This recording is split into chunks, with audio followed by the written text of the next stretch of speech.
Hello, and welcome to a little session on values. So this session is accompanied by a handout that you will find a link to in the description of the video. And values is an enormous topic. We're covering it here in about 10 minutes, so please don't feel overwhelmed or like you need to know any of the answers. Being in touch, being really clear on what our personal values are, has been proven to be incredibly beneficial in enhancing our resilience, our decision making, our ability to cope in the face of stressors. And one analogy to describe how our values and the importance of knowing our values are that they're like a compass. They are like a guide for us in life. So to think about the analogy of, say, being lost in the bush or somewhere in the middle of a storm, very difficult situation, knowing our values does not stop the situation being difficult or stop the storm, but it helps us to make decisions that will enhance our well-being and the ability of navigating through a difficult situation. Because we have other people's values imposed on us from an early age, the values of our family, maybe religion, maybe school, maybe friendship groups or whatever, it can be quite possible to get to adulthood and not really feel like we're that clear on what our personal values are. If your values appear to change like the wind, then it's possible that you've not really got clear on what they are. What are the things that are really important to you? If you walked into a room and people were describing you, what would you like them to be saying? There are no values that are better or worse than others. They're just different. And just because we have core values, like mine would be sort of honesty and fun and authenticity and responsibility are often mine, and freedom is a big one as well. But that doesn't mean that I don't also value things that aren't as important to me, like organisation or professionalism or those sorts of things. That's not to say I don't think they're important. They're just not high up in my hierarchy. So on the handout, you'll see a list of values words. Have a go at starting to just get clear on which ones stand out to you most, which are the most important. And it can take an amount of time to get to this, so no pressure on yourself. Once you have clarity on some of the values that are important to you, you can use them in different helpful ways.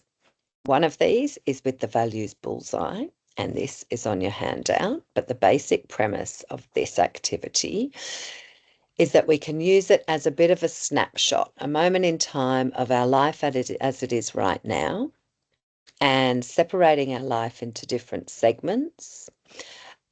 We can lean back on our values and make a bit of a call. How closely in line with my values am I living in this particular segment of my life? So maybe one of your segments is family.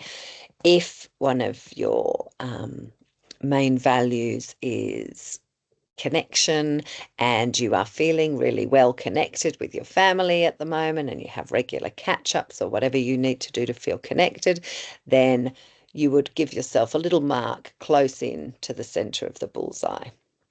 If one of your values is connection, but you are currently estranged from a number of family members and are too busy to catch up and to have that connection that you value, then you would mark yourself further towards the outside.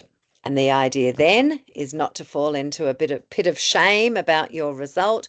It is more just to go, okay, well, what is one small actionable thing that I can do that is in line with my values that would move me slightly closer to the center?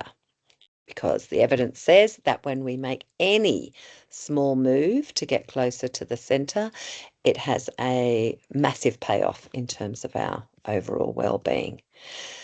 So just a reminder, it's not a complete life overhaul. It is just a very small, actionable step closer. So for example, with the example I shared, family and connection, maybe it could be to send a text to a family member, so something that you can do, and then we get momentum. Another beautiful way to use values is when we are faced with a bit of either a decision or a decision of how we respond to something. So if we take a situation, maybe a situation that is causing us a bit of distress, often our knee-jerk reaction is to respond in a way that takes us away from our values. To use the other example, families, connection, the situation may be, receiving a challenging text from a family member. A response that takes us away from our values might be to sort of instantly engage in conflict. A response that leads us towards our values, if we value connection, could be to take a moment to pause, to reflect on where they could be coming from, to reach out, to express something like, "This landed a bit uncomfortably. I hope you're okay. Would you be open to having a chat?" for example.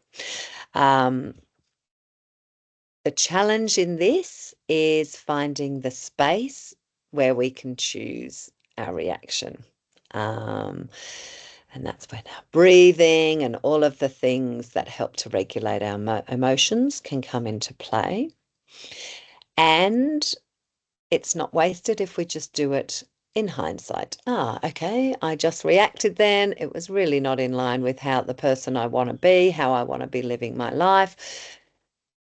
Let's just reflect on what would have been a better action, because it's often easier to learn using past experiences, and that helps us to then maximize better chances in the future. If you're someone that really struggles with finding that little space, that choice space, then there's a link on the screen to a free course of lots of emotional regulation techniques. Check that out.